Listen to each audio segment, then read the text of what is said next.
여러분의 구독은 영상을 제작하는 데 큰 힘이 됩니다.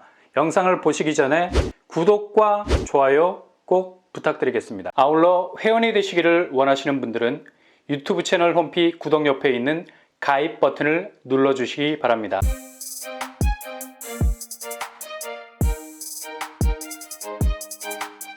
안녕하세요. 빠물한 복덕방입니다. 2007년 이후로 엄청난 충격파가 될 수 있었던 사건, 바로 미국 국채금리 10년물, 물은 물인데 이걸 물로 받다가는 그냥 큰 코 다칠 수 있는 미국 채권물이죠. 국가가 발행하는 가장 자신감 있는 통화권이라는 기조의 파워가 없이는 이게 제대로 작동을 하지 않죠. 그만큼 미국 경제가 잘 돌아가고 있기 때문에 미국채 10년물이 엄청난 강세를 보이면서 연일 골레트를 흔들어버리는 덩크슛을 하고 있는 겁니다.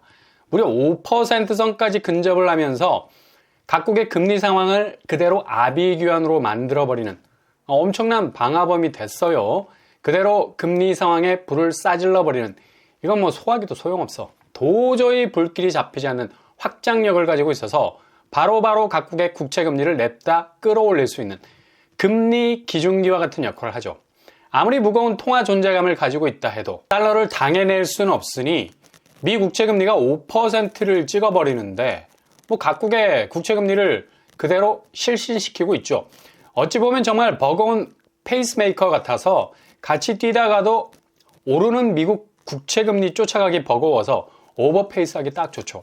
사정이 이러다 보니까 한국 국채 역시 어제 상당한 반응을 보였었고요. 이건 그대로 대출을 저마다 끼고 금리 상황을 주시하는 가장 맨살에 가까운 체감도를 느끼게 하는 주담대 금리를 직격하기 때문에 미 국채 금리가 오르는 게 무서운 겁니다. 어제 10월 19일 오후 5시경에 5%를 찍었었는데요.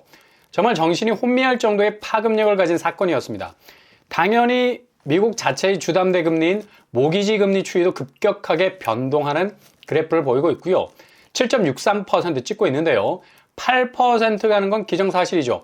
이렇게 미국채 10년물이 미친 듯이 올랐던 건 바로 백업 요원, 아니 그냥 수장, 헤드라고 말할 수 있죠. 제롬 파월. 이분이 뉴욕 경제클럽 간담회에서 여전히 인플레이션이 너무 높고 앞으로 목표치인 2%에 도달하려면 갈 길이 멀다는 비관적인 전망을 내놨죠. 이 말이 뭐 떨어지자마자 미국 국채 10년물이 그냥 달리기 시작을 한 건데, 이 양반 금리 영향력은 뭐 거의 전지적 작가 시점. 그냥 살짝 손가락질만 해도 시장이 쓰러지는 거죠. 무슨 타노스야? 그냥 손가락만 튕겨도 주식시장, 국채시장 온 난리가 나는 겁니다.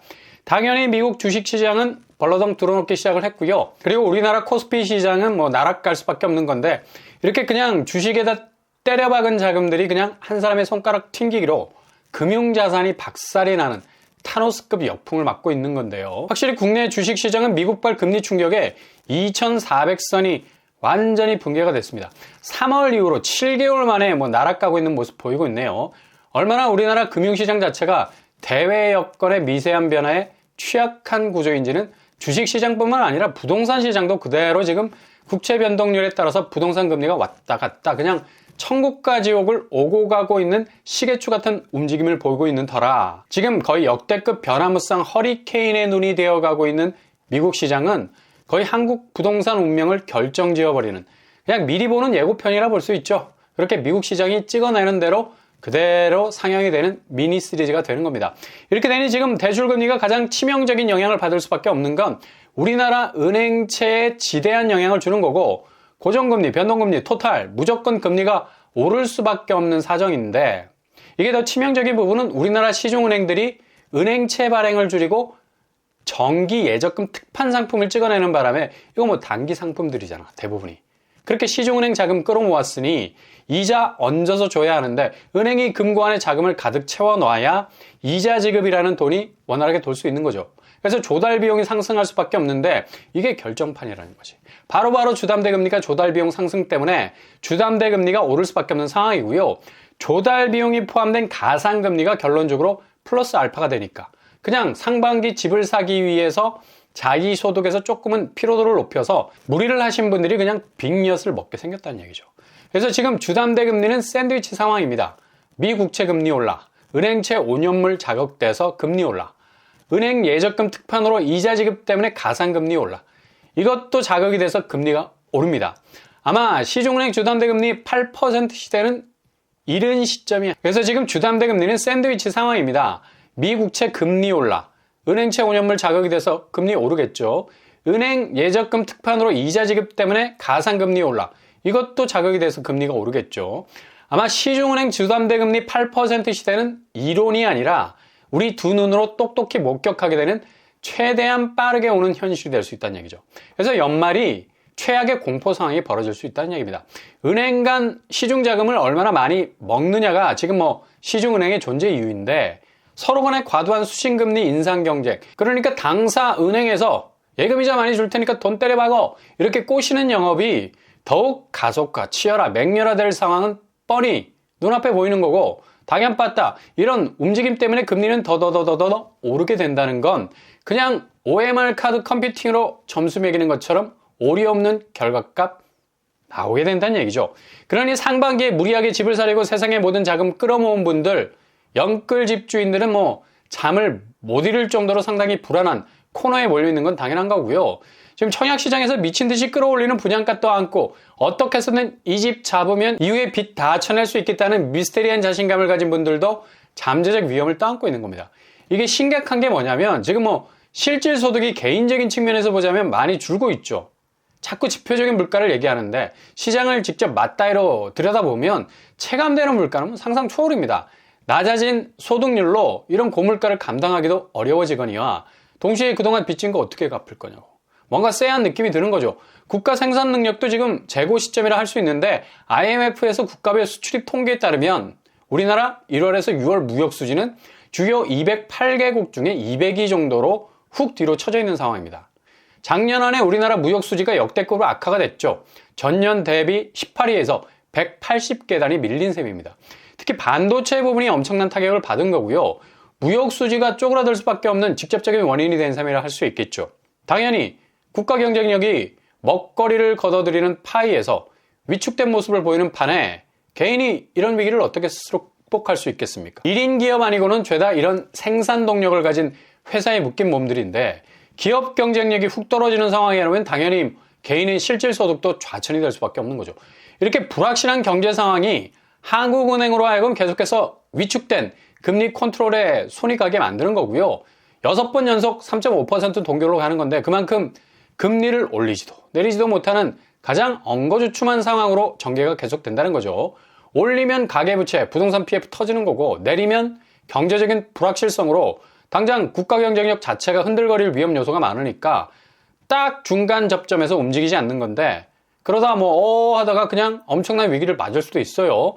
일본은 그래도 물가지수 CPI를 잘 관리해서 2.7% 물가지수를 기록을 했죠. 거의 13개월 만에 물가 연착륙이 된 건데 얘네들은 산업경제 구조 자체가 맨 오브 스틸 그냥 내구성이 워낙 강해서 법을 맞아도 20년을 버틴 맷집이 있죠. 그래서 사상 초유의 저금리, 다른 나라 5%까지 기준금리 끌어올려도 마이너스 금리로 갈 수 있는 자신감을 보이고 있는 겁니다. 근데 우리나라는 사정이 좀 달라요.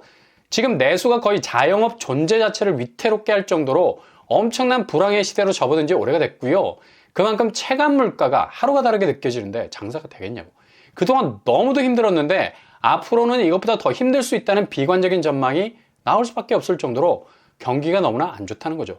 그러니 한국은행이 조금은 과감한 결정을 내려줘야 물가가 잡힐 수 있을 건데 지금 중앙은행 금리 동결 방향은 전혀 시중은행 금리에 압박을 주지 못하는 상황이죠. 그냥 시중은행은 무조건 올리고 있는 겁니다. 아마도 내년 상반기까지 올릴 것 같아요. 그러니 이게 지금 서로 간에 엇박자가 나고 있는 건데 이미 상반기부터 중앙은행은 금리 올리고 시중은행은 내리고 시작이었죠. 근데 지금은 중앙은행 동결하고 시중은행 올리고 역시 결이 다르게 가고 있습니다. 그러니 지금 부동산 시장 유동성은 거의 협곡을 지날 수밖에 없는 거고 그렇게 온 국민이 빚에 매달려서 빌린 돈들은 이자라는 역습으로 정말 연말을 힘들게 만들어버릴 수도 있겠습니다. 지금 뉴홈이라 해서 사전청약 경쟁률만 봐도 이전에는 사전청약 좀 관심이 떨어져 있었죠. 근데 워낙에 민간 분양 아파트가 하루가 다르게 억 단위로 가격을 올리니까 대안이 없는 거예요. 청약을 접을 수밖에 없는 상황에서 우회로 토지임대부, 뉴홈 사전청약 경쟁률이 올라가고 있습니다. 마곡 10-2블럭 69대1 그리고 하남교사는 48대1 구리갈매 역세권 26대1을 기록을 했습니다. 특히 나눔형 제일 분양가가 살 수밖에 없죠. 37대1로 탑을 기록을 했고요. 청년층 특별 공급이 90대 1을 넘어서 버렸습니다. 그만큼 보다 저렴한 내 집 마련에 대한 해법이 지금 거의 민간 분양에선 전무한 상태. 내 집 마련 수요가 절실하게 다른 대안을 찾고 있다는 건데, 이거 청약시장 가격대를 전향적으로 개편해주는 조치만 취해줘도 뭔가 역사가 일어날 것 같은데, 야속하게도 어제의 분양가보다 오늘의 분양가가, 그리고 오늘의 분양가보다 내일의 분양가가 제일 비싼 현실이 계속되고 있으니 실수요자만 고스란히 비폭탄의 희생자가 될 수 있는 위험이 올 수가 있다는 얘기입니다. 그러니 절대 호구 멱살 잡히지 마시고 지금 돌아가는 상황 잘 지켜보시면서 지금부터 뚝뚝 떨어질 집값 추이 잘 체크를 해 놓으실 수 있길 바랍니다.